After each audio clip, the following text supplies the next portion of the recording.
नमस्कार, मेरा नाम है अमिताभ और दृष्टि पीसीएस की पेशकश बीपीएससी करंट अपडेट में एक बार फिर से आपका स्वागत है। जैसा कि आप जानते हैं कि इस कार्यक्रम के माध्यम से हमारी कोशिश होती है कि हम राज्य विशेष की महत्वपूर्ण खबरों को लेकर आपके सामने प्रस्तुत करते हैं, जो कि बहुविकल्पीय रूप में होता है। और इसकी व्याख्या के माध्यम से हमारी कोशिश होती है कि जो करंट अफेयर और कुछ प्रश्न ऐसे होते हैं जो स्टैटिक पोर्शन से होते हैं, वो आपके सामने रखे जाएं, जिससे आपकी आगामी परीक्षा आपके लिए सुगम हो सके, आसान हो सके। तो चलिए शुरू करते हैं आज के सफर को, देखते हैं कौन कौन से प्रश्न हैं इस सप्ताह के। पहला प्रश्न है, हरितालिका तीज किस दक्षिण भारतीय राज्य में गौरी हब्बा के नाम से मनाई जाती है? अब देखिए, हरितालिका तीज है, इसका प्रचलन उत्तर भारत में तो है ही, लेकिन यह सवाल पूछा गया आपसे कि दक्षिण भारत में किस राज्य में इसको इस नाम से मनाया जाता है, जो नाम है गौरी हब्बा। विकल्प आपके सामने है, तमिलनाडु, कर्नाटक, आंध्र प्रदेश या उपरोक्त सभी। इसका सही विकल्प क्या है? सही विकल्प है विकल्प डी। दरअसल दक्षिण भारत में आप इन सभी राज्यों में देखेंगे तो गौरी हब्बा के नाम से इस त्योहार को मनाया जाता है। देखिए, हरितालिका की अगर बात करें तो दो शब्दों से मिलकर बना हुआ है। हरत, हरत का मतलब होता है अपहरण और आलिका का मतलब होता है स्त्री मित्र। साथ ही साथ अगर बात करें इस पर्व के पीछे के जो महात्म की, उसके जो महत्व है उसकी बात करें तो देवी पार्वती और भगवान शिव, इनके विवाह से संबंधित ये पूरा का पूरा ये पर्व होता है। इसमें जो स्त्रियां होती हैं वो ये मानती हैं कि जो माता गौरी हैं, अर्थात जो देवी पार्वती हैं, उनकी उपासना करने से, उनकी पूजा करने से उनका जो वैवाहिक जीवन होता है वो सुखद होता है। तो पार्वती ने शिव की मिट्टी की मूर्ति बनाकर तपस्या की थी, जिसके बाद देवी पार्वती की इस तपस्या का परिणाम यह हुआ कि उनका विवाह भगवान शिव से हुआ था। तो वैवाहिक सुख के लिए यह व्रत रखा जाता है, जिसमें महिलाएं देवी गौरी से सुखी वैवाहिक जीवन के लिए आशीर्वाद प्राप्त करने के लिए इस व्रत को रखती हैं। अब देखिए, उत्तर भारतीय राज्यों में अगर बात की जाए तो राजस्थान में, उत्तर प्रदेश में, मध्य प्रदेश में और बिहार में तो इसको मनाया ही जाता है। साथ साथ अगर दक्षिण भारतीय राज्यों की बात करें तो कर्नाटक में, आंध्र प्रदेश में और तमिलनाडु में भी इसको मनाया जाता है, लेकिन वहां पर इसका नाम हरितालिका तीज ना होकर इसका नाम क्या होता है? गौरी हब्बा के रूप में इसको मनाया जाता है। अब देखिए, तीज त्योहारों में अगर बात करें तो जो हरियाली तीज, कजरी तीज के अलावा ये हरितालिका तीज है, तो इसको आप याद रखेंगे। अगला प्रश्न है, बिहार सरकार द्वारा किन जिलों में विशेष आर्थिक क्षेत्र अर्थात स्पेशल इकोनॉमिक जोन स्थापित करने की योजना बनाई गई है? विकल्प आपके सामने है, पटना और गया, पश्चिमी चंपारण और बक्सर, नालंदा और भागलपुर या मुजफ्फरपुर और दरभंगा। तो इसका सही विकल्प क्या है? इसका सही विकल्प है कि पश्चिमी चंपारण और बक्सर, अर्थात बी विकल्प आपका बिल्कुल सही है। तो देखिए, पश्चिमी चंपारण और बक्सर ये दो ऐसी जगह है जहां पर स्पेशल इकोनॉमिक जोन स्थापित करने की योजना बनाई गई है। अब देखिए, अगर निवेश की बात करें तो बिहार में इस समय इन्वेस्ट काफी किया जा रहा है, उसकी योजना बनाई जा रही है ताकि बिहार को आर्थिक रूप से समृद्ध बनाया जा सके। अगर निवेश में वृद्धि को आप देखें तो 2022 से 2024 में जो निवेश की स्थिति है उसमें 12,000 करोड़ रुपए के निवेश का प्रस्ताव अभी है फिलहाल, जिसकी अगर पिछले हम कुछ वर्षों से तुलना करें तो 2016 से 2022 की अवधि में 2,500 करोड़ से ये राशि काफी अधिक है, जो इस बात की ओर संकेत करती है कि आर्थिक विकास की तरफ, निवेश की तरफ बिहार अग्रसर है। निवेशक कंपनियों की अगर बात करें तो ब्रिटानिया, पेप्सिको, टाटा समूह, मेदांता जैसी कुछ प्रमुख कंपनियां हैं जो राज्य में निवेश कर रही हैं। वो निवेश के क्षेत्र कौन कौन से होंगे? तो क्षेत्रों की अगर बात करेंगे तो विशेष रूप से जो कपड़ा का क्षेत्र है, चमड़ा है, खाद्य प्रसंस्करण है और सीमेंट उद्योग है, इसमें निवेश विशेष रूप से किया जा रहा है। और अगर आप देखेंगे प्रमुख परियोजनाओं के अंतर्गत तो जो अंबुजा सीमेंट है, इसकी 1600 करोड़ रुपए की एक इकाई भी यहां पर लगाई जा रही है। साथ ही टाटा समूह का जो ताज होटल है वो भी स्थापित किया जा रहा है। साथ ही साथ आपको मेदांता ग्रुप का जो मेदांता हॉस्पिटल है वो भी स्थापित किया जा रहा है। खाद्य प्रसंस्करण की अगर बात करें तो प्रचुर कच्चे माल की उपलब्धता की वजह से इस उद्योग का, खाद्य प्रसंस्करण उद्योग का, हम भविष्य कह सकते हैं कि यहां पर काफी उज्जवल है। सरकारी पहल की अगर बात करें तो 5,000 एकड़ भूमि जो है वो सरकार भूमि जो बैंक बनाई है उसके माध्यम से उपलब्ध कराएगी, और साथ ही 7,592 एकड़ भूमि जो होगी वो पट्टे पर प्रदान की जाएगी। भूमि बैंक, वो बैंक हम कह सकते हैं भूमियों का वो संग्रह होता है जो सरकार उपलब्ध कराती है। जो निवेशकर्ता होते हैं उनको निवेश करने के लिए वो लैंड सरकार की तरफ से दी जाती है, उसको भूमि बैंक कहा जाता है।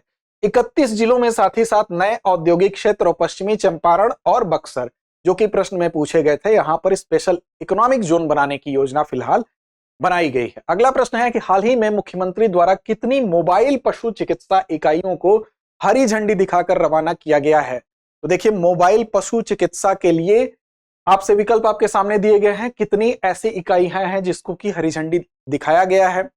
इसको शुरू किया गया है? तो विकल्प आपके सामने है 400, 500, 534 या 600। तो विकल्प आपका सी बिल्कुल सही है। 534 ऐसी मोबाइल पशु चिकित्सा इकाई हैं। वो क्या है 534 पशु चिकित्सा इकाइयां? तो वो मोबाइल गाड़ियां हैं। उन गाड़ियों में जीपीएस लगा हुआ है। इस जीपीएस सिस्टम के अलावा उन सभी गाड़ियों पर कुछ कुछ पशु चिकित्सक होंगे, कुछ उनके सहायक होंगे। ये अगर गांव के दूर दराज एरिया में किसी पशु को कोई समस्या होती है तो वहां उपलब्ध होंगे। उनमें कुछ टूल्स भी होंगे, कुछ उनके सहायक यंत्र भी होंगे जिनकी सहायता से पशुओं का इलाज किया जाएगा। तो देखिए 9 सितंबर 2024 को मुख्यमंत्री नीतीश कुमार जी ने मोबाइल पशु चिकित्सा कॉल सेंटर का भी शुभारंभ किया है और 534 मोबाइल पशु चिकित्सा इकाइयों अर्थात जो वाहन होंगे, इन वाहनों को हरी झंडी दिखाकर रवाना किया। इसमें क्या होगा? तो जीपीएस लगा होगा जिससे कि उनकी स्थिति को ट्रैक किया जा सकेगा कि वो कहां पहुंची, उनको मॉनिटर किया जा सकेगा। इसमें पशु चिकित्सा, रोग पहचान, लघु सर्जरी की भी व्यवस्था होगी और ऑडियो वीडियो प्रचार और कृत्रिम गर्भाधान की सुविधा इसमें उपलब्ध होगी। साथ ही साथ कर्मचारियों की अगर बात कर लें तो हर इकाई में अर्थात हर गाड़ी में एक पशु चिकित्सक होगा, एक पशु चिकित्सा उनके लिए सहायक भी होगा, एक चालक होगा, साथ में एक सहपरिचारी भी होगा। तो हम कह सकते हैं कि एक इकाई में आपको 4 लोग यहां पर दिखाई दे रहे हैं। अब इसका लाभ क्या होगा? तो लाभ ये होगा कि ऐसे दूर दराज के एरिया जहां पर पशु चिकित्सा के जो अस्पताल हैं वो करीब नहीं है, तो वहां तक इनकी पहुंच होगी, जिससे कि दूर दराज के जो एरिया हैं वहां पर पशुओं को त्वरित और गुणवत्तापूर्ण चिकित्सा का जो है लाभ मिल सकेगा। साथ ही साथ एक कॉल सेंटर भी स्थापित किया गया है जिसमें कि आप अगर तुरंत चाहते हैं कि कोई प्राथमिक रूप से उपचार किया जाए तो इस कॉल सेंटर में भी आप कॉल कर सकते हैं। वहां पर भी मुख्यालय में, पटना में इसका मुख्यालय होगा। यहां पर कॉल सेंटर में आपको जानकारी दी जाएगी जिसमें 4 अनुभवी पशु चिकित्सक होंगे जो अपने अनुभवों के माध्यम से इलाज फोन पे भी आपको बता देंगे। 12 कॉल सेंटर एग्जीक्यूटिव भी तैनात किए जाएंगे और इसके लिए एक मोबाइल ऐप की भी व्यवस्था की गई है जिसको कि ऐप को लॉन्च आपको इसमें इंस्टॉल करके इन सभी पक्षों का आप लाभ उठा सकेंगे। अगला है इंदिरा गांधी आयुर्विज्ञान संस्थान IGIMS परिसर में हाल ही में किस संस्थान का उद्घाटन किया गया? क्षेत्रीय चक्षु संस्थान, कार्डियोलॉजी संस्थान, कैंसर अनुसंधान केंद्र या न्यूरोलॉजी संस्थान? तो इसका सही विकल्प क्या है? सही विकल्प है क्षेत्रीय चक्षु संस्थान अर्थात ए विकल्प सही है। तो देखिए उद्घाटन किसने किया, उद्घाटनकर्ता कौन थे? तो मुख्यमंत्री नीतीश कुमार थे और केंद्रीय स्वास्थ्य एवं परिवार कल्याण मंत्री जेपी नड्डा जी थे। चक्षु संस्थान की लागत की अगर बात कर लें तो 188 करोड़ रुपए इसकी लागत है। चक्षु संस्थान का उद्घाटन जो हुआ, इसको उद्घाटन करने के बाद वास्तव में जो मुख्यमंत्री जी हैं वो किस किस चीज का उद्घाटन किए? तो यहां पर जो ओपीडी है, वार्ड एरिया है, ऑपरेशन थिएटर है और जनरल वार्ड है, इन सभी चीजों का निरीक्षण भी यहां पर किया गया। स्वास्थ्य विभाग के साथ साथ कुछ परियोजनाएं थी जो कि 850 करोड़ रुपए की लागत से विभिन्न परियोजनाएं यहां पर लॉन्च की जा रही थी, उसका भी यहां पर उद्घाटन किया गया, शिलान्यास किया गया और ये रिमोट के माध्यम से उद्घाटन प्रक्रिया इसकी संपन्न हुई। अब उद्घाटन स्थल की अगर बात करें क्या है, तो इंदिरा गांधी आयुर्विज्ञान संस्थान अर्थात IGIMS परिसर पटना, यहां पर यह उद्घाटन का कार्य संपन्न हुआ। अगला प्रश्न है 29 अगस्त 2024 को मुख्यमंत्री श्री नीतीश कुमार ने राज्य खेल अकादमी और बिहार खेल विश्वविद्यालय का उद्घाटन किस जिले में किया? तो ध्यान रखेंगे 2 चीज है, राज्य खेल अकादमी ये है और बिहार खेल विश्वविद्यालय, इसका उद्घाटन किया गया है किस जिले में किया गया? महत्वपूर्ण सवाल है। तो विकल्प आपके सामने पटना, राजगीर, गया या भागलपुर। तो इसका सही उत्तर क्या है? इसका सही उत्तर है राजगीर। राजगीर में ही राज्य खेल अकादमी और बिहार खेल विश्वविद्यालय दोनों का उद्घाटन किया गया है। किस दिन किया गया है? तो खेल दिवस यानी 29 अगस्त 2024 को किया गया है। मुख्यमंत्री ने नालंदा जिले के राजगीर में यह उद्घाटन किया है। अब यहां पर राज्य खेल अकादमी और साथ साथ बिहार खेल विश्वविद्यालय ये 2 बनाए जाएंगे और यहां पर इस उद्घाटन के दौरान कुछ खिलाड़ियों का सम्मान भी किया गया। उन खिलाड़ियों में कौन कौन थे जिनको सम्मानित किया गया? तो श्रेयसी सिंह थी, अर्जुन पुरस्कार विजेता रही हैं, पेरिस ओलंपिक 2024 में प्रतिभाग किया इन्होंने, एशियन गेम्स में स्वर्ण पदक भी जीत चुकी हैं। तलवारबाजी में अगर बात करें तो आकाश कुमार, सेलिंग में सुधांशु शेखर, रग्बी में श्वेता शाही, पैरा स्विमिंग में मोहम्मद शम्स आलम शेख, इसी तरह से senior Asian championship 2024 lawn balls में स्वर्ण पदक विजेता चंदन कुमार। इसके अलावा पैरासाइक्लिंग में मोहम्मद जलालुद्दीन अंसारी, ये वो खिलाड़ी रहे जिनको सम्मानित किया गया। इसके अलावा प्रशिक्षक के तौर पे अगर आप देखें तो उनको भी द्रोणाचार्य पुरस्कार से विजेता कुश्ती प्रशिक्षक रहे शशि भूषण प्रसाद जी को भी प्रशस्ति और नगद पुरस्कार देके यहां पर सम्मानित किया गया। तो मुख्य रूप से 29 अगस्त 2024 वो तिथि याद रखनी है जिस दिन आपको बिहार में राजगीर में आपको 2 चीजों को राज्य खेल अकादमी और बिहार खेल विश्वविद्यालय, इन दोनों को याद रखना है, जिसका उद्घाटन किया गया। अगला प्रश्न है, किस जिले में अनुसूचित जाति की जनसंख्या का प्रतिशत सबसे अधिक है? बात बिहार की हो रही है, तो बिहार के किस जिले में सर्वाधिक अनुसूचित जाति की संख्या और प्रतिशत? देखिए, दोनों के लिहाज से एक ही जिला इसमें आगे है, तो याद रखेंगे विकल्प आपके सामने है, सिवान, समस्तीपुर, गया या नालंदा। तो इसका सही जवाब क्या है? सही जवाब है गया। अगर आपसे यह पूछा जाए कि किस जिले में अनुसूचित जाति की संख्या सर्वाधिक है, तो भी गया होगा, और प्रतिशत के लिहाज से पूछा जाए तो भी गया होगा। देखते हैं व्याख्या पक्ष को, तो देखिए इसमें जो गया जिला है वो सबसे ऊपर है, 30.4% के लगभग यहाँ पर अनुसूचित जाति की संख्या है। दूसरे नंबर पर नवादा आता है, फिर औरंगाबाद, उसके बाद कैमूर, भभुआ और फिर वैशाली आता है। न्यूनतम अनुसूचित जाति प्रतिशत की बात करें तो किशनगंज, उसके बाद कटिहार, फिर भागलपुर, सिवान और सीतामढ़ी का क्रम आता है, तो याद रखेंगे आप।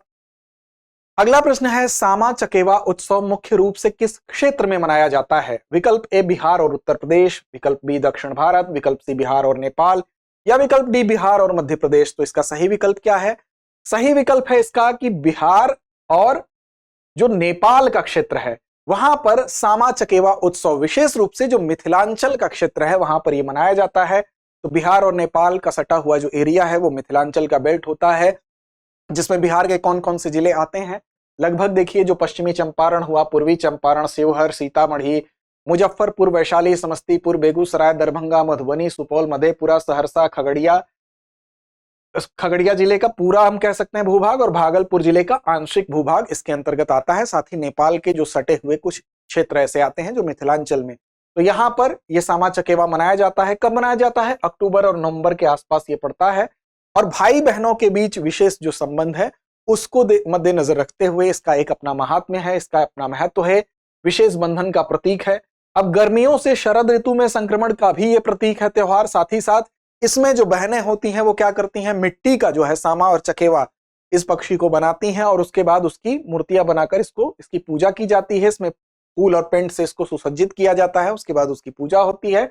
भाई बहन के रिश्तों का तो ये प्रतीक है ही त्योहार। साथ साथ अगर आप देखें तो एक और नजरिए से इसका इंपॉर्टेंस है, और वो है पर्यावरण संरक्षण के लिहाज से, पारिस्थितिक संरक्षण के महत्व पर भी यह त्योहार विशेष रूप से प्रकाश डालता है। साथ ही साथ बिहार में मनाया जाने वाला एक महापर्व छठ का जो उत्सव है, वहां भी आप देखेंगे पारिस्थितिक, वहां पर आपको संतुलन बहुत ज्यादा दिखाई देगा। पारिस्थितिकी का कैसे संरक्षण किया जाए उसका एक अच्छा उदाहरण छठ पर्व भी प्रस्तुत करता है। तो ये था इसकी व्याख्या। अब ये थी इसकी व्याख्या। अगला प्रश्न है, नवंबर में महिला एशियाई चैंपियनशिप ट्रॉफी 2024 की मेजबानी कौन सा राज्य करेगा? महत्वपूर्ण सवाल है। नवंबर में महिला एशियाई चैंपियनशिप ट्रॉफी 2024, तो एशिया की ये ट्रॉफी है, 2024 का आयोजन हो रहा है। कहां हो रहा है? बिहार, हरियाणा, उत्तर प्रदेश, उड़ीसा। तो जाहिर सी बात है बिहार में हो रहा है। किस जगह पर हो रहा है? व्याख्या में इस बात को देखते हैं। तो देखिए, मेजबानी का स्थान जो है 2024 में महिला एशियाई चैंपियनशिप ट्रॉफी बिहार के राजगीर में आयोजित होगा, और तिथि क्या होगी? 11 से 20 नवंबर तक। स्टेडियम कौन सा होगा? तो टूर्नामेंट में जो नवविकसित राजगीर में हॉकी स्टेडियम है वहीं पर इसका आयोजन होगा, इसलिए महत्वपूर्ण प्रश्न है। साथ ही साथ इसमें कौन कौन सी टीमें हिस्सा लेंगी? तो देखिए, एशिया की टीमों में भारत, चीन, जापान, कोरिया सहित शीर्ष जो एशियाई टीमें हैं वो इसमें प्रतिभाग करेंगी। महत्व क्यों है? तो महत्व इसलिए है क्योंकि ये आयोजन बिहार का जो खेल का क्षेत्र है, बिहार के उसमें बढ़ते महत्व को प्रदर्शित करेगा। साथ ही साथ अंतर्राष्ट्रीय आयोजनों की मेजबानी करने की तत्परता का प्रदर्शन करता है कि बिहार भी अब इसमें कदम से कदम मिलाकर आगे बढ़ रहा है। साथ ही साथ बिहार की जो खेल संस्कृति है अंतर्राष्ट्रीय स्तर पर उसकी पहचान को ये जो आयोजन है ये उसको और मजबूत करने का काम करेगा। तो आइए चलते हैं अब आज के अभ्यास प्रश्न की तरफ। आज का अभ्यास प्रश्न आपके सामने है, जिसकी जिम्मेदारी हम आप पर छोड़ते हैं कि कमेंट बॉक्स में इसका सही और सटीक जवाब आप जरूर दें। प्रश्न है, मुख्यमंत्री नीतीश कुमार द्वारा शुरू मोबाइल पशु चिकित्सा इकाइयों में कौन सी सुविधाएं उपलब्ध हैं? विकल्प ए केवल रोग पहचान, विकल्प बी पशु चिकित्सा रोग पहचान, लघु सर्जरी, ऑडियो वीडियो प्रचार और कृत्रिम गर्भाधान, विकल्प सी केवल ऑडियो वीडियो प्रचार, या विकल्प डी केवल कृत्रिम गर्भाधान। तो उम्मीद है आप इसका सही और सटीक जवाब जरूर देंगे। लड़ते रहें, अपने लक्ष्य की ओर बढ़ते रहें। डियर व्यूअर्स, अपने एग्जाम की तैयारी को और बेहतर करने के लिए हमारे चैनल को लाइक, शेयर और सब्सक्राइब करना न भूलें।